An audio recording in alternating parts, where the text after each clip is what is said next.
Welcome to Gear Grinders TV. I'm John Basili, joined with Kyle DeFerzo. And this week's episode, we're talking about a car company that conjures up visions of playing golf. Going and getting your hair done. Maybe even going antiquing, if you will. Yeah. That's right, we're talking about the Buick.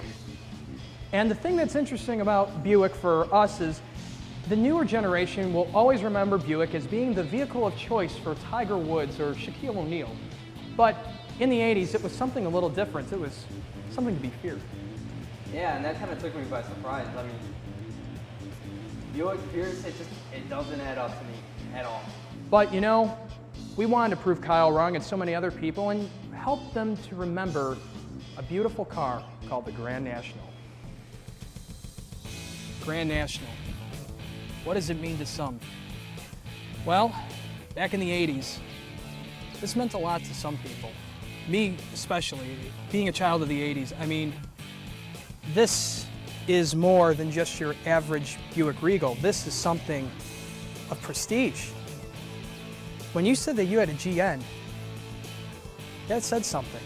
That meant that every Mustang 5.0 was put on alerts. That any car from Europe, you start seeing 944s, turbos, quivering from an American Buick? Are you kidding me?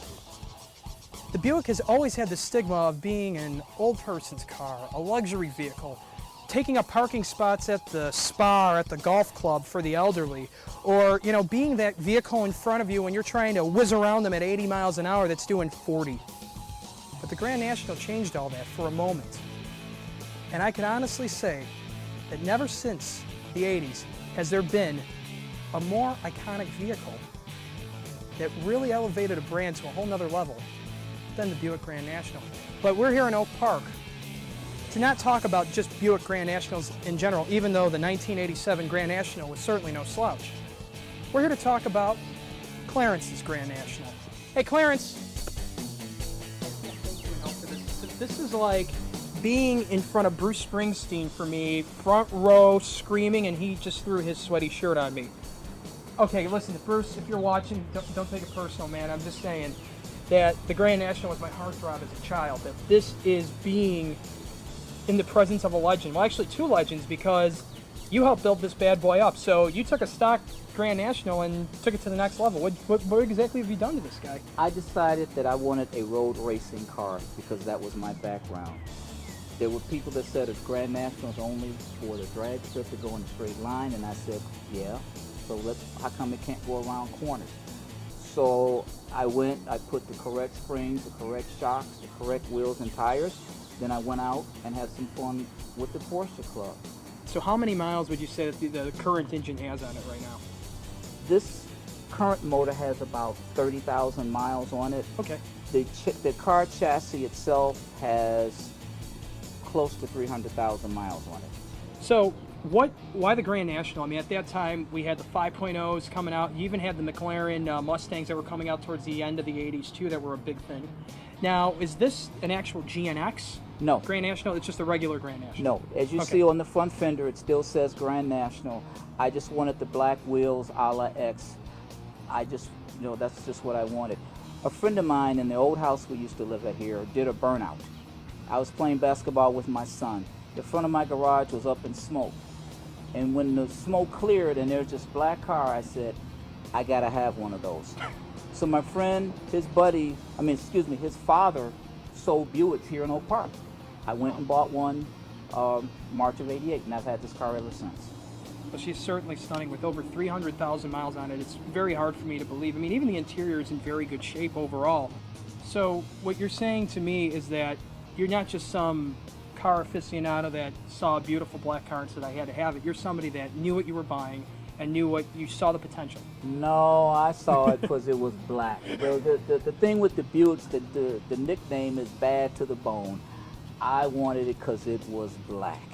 It just got to be different and blacker, and I really, it's still today, and I'm a lot closer to a certain age than a lot of people are.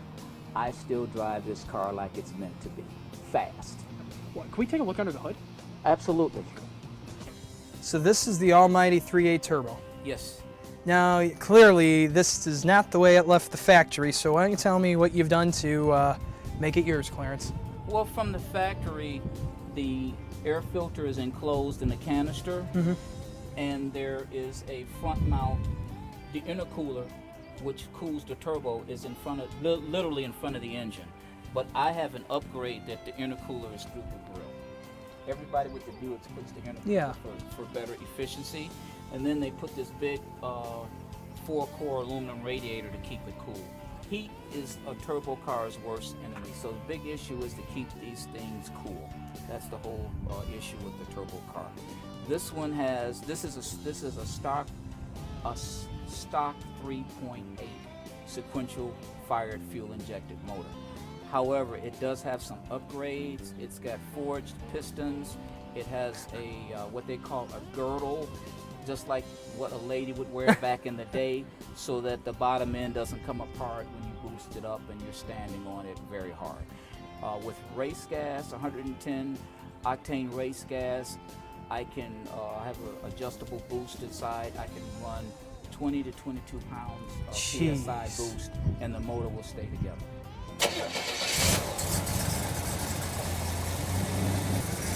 Oh yeah, that's beautiful. That is beautiful. Absolutely made my day. You have no idea how giddy I am right this second. I hate using the term giddy, but there's no other way to describe it. This is like a kid in a toy store looking at this motor, looking at this icon, and what it means to me. Talking with Clarence about that car was really something special for me, because growing up, I remember just how important the Grand National was to your masculinity. I mean, it was a beautiful car. You know, sitting down talking with Clarence, it was nice to see somebody who put in so much effort and took genuine pride and joy in the work he put in. And I gotta say, there was no turbo lag for that drive. Wait a minute. I only got a chance to hear it and feel it from the exterior. You didn't. Yeah, see, I got to drive it. No, you didn't. Yes, I did. All right, prove it. All right, let's do it. I got footage.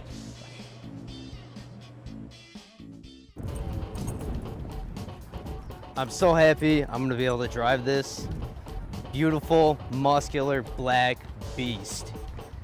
And it's something Bones is gonna be able to do because he's a little busy cleaning up after himself. It's time for me to have some fun and drive this bad boy. Oh. Keep dreaming, Kyle. Let's go.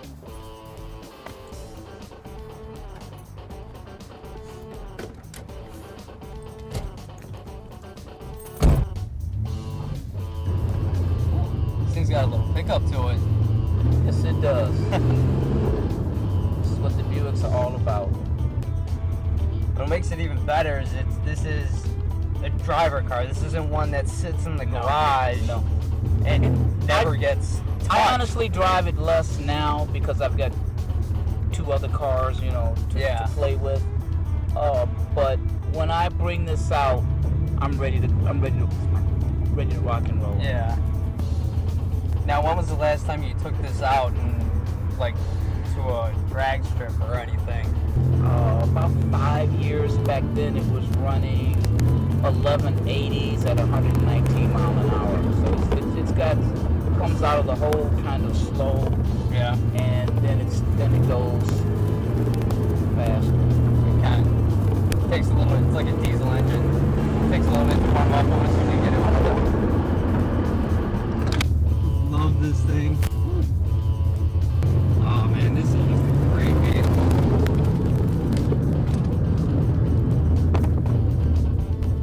This has got to be one of the funner cars I've ever been in. I'm happy. I'm happy for you. Thanks for letting me show off. Oh, thank you for showing off.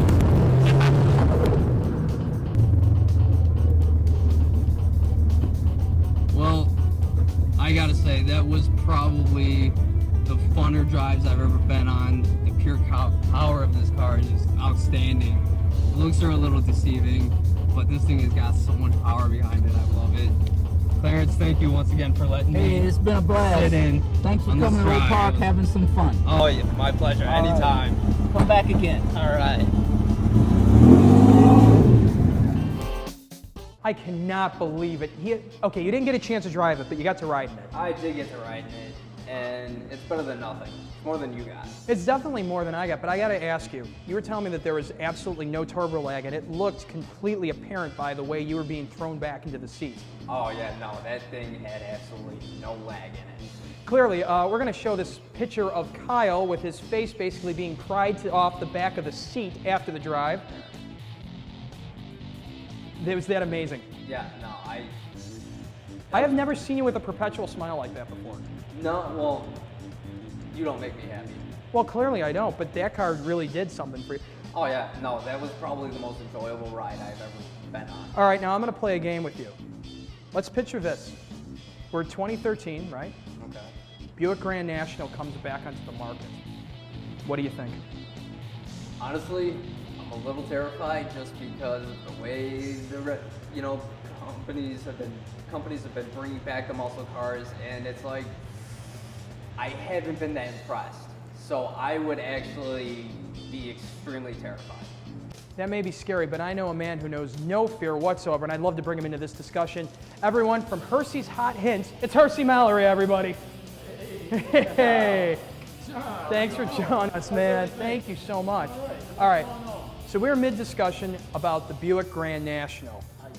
Now, Kyle feels because it was an icon and an anchor in the 1980s that it should stay there. I say if Buick had the right vehicle like the Holden Commodore SS or the Monero SS and try to bring it over to the States, I think it would actually be pretty cool. What do you think? Well, John, I'm of the opinion that we have to let sleeping dogs lie. All right. You're right, Kyle. You're right. It was good back in its day, but you got superchargers now, you have engine management systems. You've got a whole plethora of things that, are new school as opposed to old school. It was good in its day, and I love the genre of the Buick Grand National and all that it had to offer. So, I would just keep it right there. So I have to go along with the little guy here. All right, fine. Okay, so you're going to go along with it. Now, you, of all people, would certainly know the changes that have occurred in the racing industry, in the automobile industry as a whole. Now, why don't you tell us a little bit about your background? Because for those of you that just start tuning into Gear Grinders for the first time and you wonder who this lovely gentleman is that gives you a hot hint every time, tell us about your career. Well, my career started in Formula 5000, and my driver was Frank Schultz, and we drove a Eagle, a Gurney Eagle, chassis number 755-001 for those who don't know. And his mind is still like a steel trap. Yeah. Unbelievable. Yeah, the old boy still got it there. And fortunately, I was able to showcase my talents. Basically, all it was a what do you call it? A stock block Chevy with the Hewland V6 gearbox in there. Actually, it was 5-speed at the time, and it thrust us into the melting pot of Al Unser Sr., of A.J. Foyt, and all of these illustrious drivers that we hold in high esteem nowadays. So now, okay, so you were there right as there was a turning point happening in racing where the engines were getting smaller, but the compression was getting higher, and the power was certainly getting multiplied every time you turn a wrench. So what was your most memorable vehicle that you had the pleasure of working on and even taking around the track for a few little test runs late at night? Well, there's only one vehicle that sits in that plateau with me, and that's the Nissan GTP car. Ooh. I had the opportunity to work with Jeff Brabham, Chip Robinson, John Morton, all of these drivers that were top-notch. Thanks to Cass Kastner. Shout out to Cass Kastner there. And I was fortunate enough to have been brought on by my mentor, John Christie, who was the crew chief on that car at the time. Very cool. And Ashley Page was our team manager. And Don Devendorf, who actually has a couple of things on the space shuttle, was in charge of the engine management system for that car. So you had all of these things intact with a group of guys that knew that we had a car that could beat anybody out there. All you had to do was just give us the bits, and we'd be able to put it together and make it win. So that's pretty much, you know, the best car that I've had, you know, to work on. It brought me to the forefront of other people to look at me. And I was a gearbox guy too, mind you. So I, you know, had the opportunity to go on there thanks to Joe Tobin. I have to give a shout out to Joe Tobin. He was the one who taught me, you know, the gear ratios and everything. Right. So thanks to Joe, I was able to go in there and pay attention to detail and go out there, and we won straight 8 races in a row in 1988, which hadn't been done before. And then, of course, we had 4 manufacturers championships in addition to 5 driver championships. So I'm very proud of all of those accomplishments that the Nissan/NPTI team had to bring to the fore. Now here's a question. That's just a beautiful car, but did you ever get to drive it? Yeah, you know, that's left up to my driver. You know, Jeff was the one. I got off on him just going out and doing a good job on it. I didn't desire to drive it. My desire was in making sure that everything It ran smoothly was proper. Nothing went. Speaking of Hersey's cars that he's worked on, Hersey was kind enough to actually bring in this beautiful beast, this wonderful Lightning. Why don't you tell us a little bit more about her? Okay, well, she's a 2000 F-150 Special Edition Lightning that's got a 5.4 liter. It's automatic transmission on it, believe it or not. Yeah. And I haven't had to do too much work with it, thanks to the guys from Roush Automotive, that they were able to take the ECU and reprogram the prom. So, Oh, it wasn't fast enough for you then. well, you know, there was, you know, what can I say? It was what do we call that? All in the world of research. Yeah, He could drive a Lambo and it wouldn't be fast enough for him. I'm that's sure. true. That's true. Well, you know, we got to get where we're going, Kyle. And quickly. Yeah. Well, now today we're instead of doing a Hersey's Hot Hint segment, we're actually doing a live Hot Hint on the show today. So, Hersey, what is it the hint that you wanted to show us? I mean, you brought your beautiful truck in here. Well, I went out to dinner the other night, and then I came back and I looked around and I said, my God, there's a scratch here on the bumper. So, what does one do when one has a scratch on the bumper? He goes and gets the He's great. scratch out kit. And maybe, just maybe, I'm just saying, just maybe, we might get this fella out of there and make it disappear into oblivion. So let's be a little liberal here and apply some of this scratch out to it and see if I can remove it and work it in real good, you know. That's right, use the muscles. Yeah, get in there and work it out real good. For years, I've always thought that this was a joke. Oh my goodness. Yeah, well, It's Wow. actually taking it out. let's, Wow. oh my goodness. Mwah. What was now an eyesore is now a little bit better than what it was. No, it's a definite improvement. This is great. But now, for people that have deeper ones, what would you suggest for them doing for that? Rubbing compound, you know, of course the same thing, you know, say for example, if it's a deeper little fella like that, I would go into it and get a little rubbing compound. Like I say, some people, you gotta understand, I park this truck in the back 40 and somebody still manages to get next to it, Unbelievable. move up against it, and do things, you know, that. Step off the car now. Yeah, you might as well, Kyle. So, let's see. With that, I would do that, and then I'll come back with the magic elixir. You want to know what the magic elixir is? Moonshine? The magic elixir is Look at this. What doesn't he have? It's What like is that it? man's utility Look at this. belt. touch-up paint. Oh, okay. And then we go in here, thanks to the marvels of television, and go in here and touch this bad boy up. Steady as a just rock. little bit, and voila. That's what you do for deeper cuts in there. So for the most part, you know, I'm still keeping her alive, and hopefully she can live to run another day. Hersey, we can't thank you enough for being a part of Gear Grinders TV, man. I Thanks can't for thank coming you in. enough for We having me. appreciate it. Thanks. Thanks, man. Thanks, Kyle. And remember, you could So- catch Hersey Mallory on the next segment of Hersey's Hot Hints on our next episode of Gear Grinders TV. Thanks, Hersey. We See you appreciate later. it, man. All right, gentlemen. Keep it safe. All right. Don't scratch my car on the way out. Okay. Isn't this place great? I love it here. So much better than the studio, isn't it? A lot more spacious, a lot more eye candy, as you Certainly. can see. Well, the thing that's also nice about it is the people that are behind the beautiful place we call Freddy's Auto Body. So we're actually going to talk to the owner right now. Maria, come on out.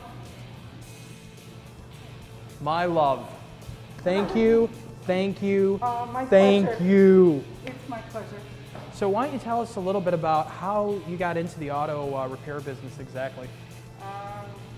Family, my husband decided he wanted to open up a business one day, and here we are 13 years later. Oh, wow.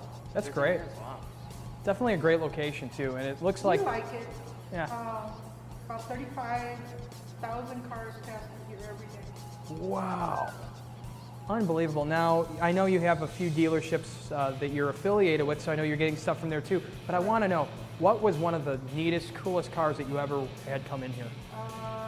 57 Chevy No Man. Oh, wow. Who had that? Was that one of the dealers or? Bill K. Chevy, Mr. Bill K. Jr. Oh, wow, it's his car. It was his car. Oh, so neat. Now, the thing that I found interesting about talking with Maria over the course of us trying to forge this relationship that will be very long-lasting for Gear Grinders is the fact that you are a car person too, because that cabriolet out there, that's yours, isn't it? Yes, it is. Yes, I love it. That's my baby. Yeah. Now, what was the story behind that car? Saw it one day, thought it was real cute.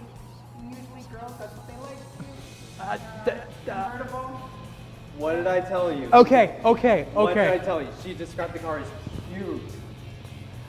All right, I'll give you that. It's a cute car. Maybe it's a little geared towards women per se, but Yeah. I still think a Men guy could like be. small cars.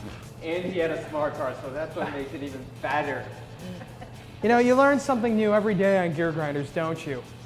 I learned that I'm getting harassed by our new gracious host, and I've got you to look forward to every episode. I was harassing you long before this. That's so true. Well, you know, Maria, I cannot thank you enough for everything that you've done for us. We really It's our appreciate it. pleasure. Yeah, this is definitely going to be like our new home and feels great. This is here. this- I love the shop. I really do. Anytime you want to come, you're more than welcome. I think I'm just going to come and look at the Camaro. just for fun. Well, whenever you want to take a ride, just let us know. What is it with this guy getting the free rides? And for Gear Grinders TV, I'm John, And I'm Kyle. and we want to thank the people here at Freddy's Auto Body, and thank you for watching Gear Grinders TV. See you on the next episode.